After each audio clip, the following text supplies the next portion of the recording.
How to open LinkedIn account in mobile app. Firstly, you have to install the LinkedIn mobile app from your Play Store.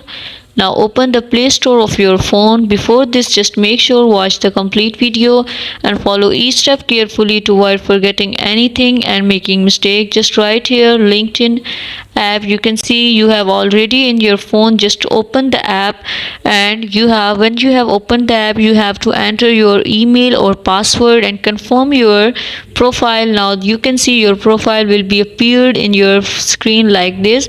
Now my networks, post notification and the jobs will be appeared here. In this way you can just firstly you have to install the LinkedIn app, add your email address, password and company name and complete your profile. At the last you will see your profile on the LinkedIn mobile app. Thank you so much.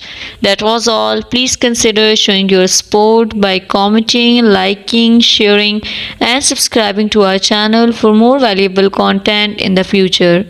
Your engagement is highly appreciated. I wish you very, very good luck. Thanks.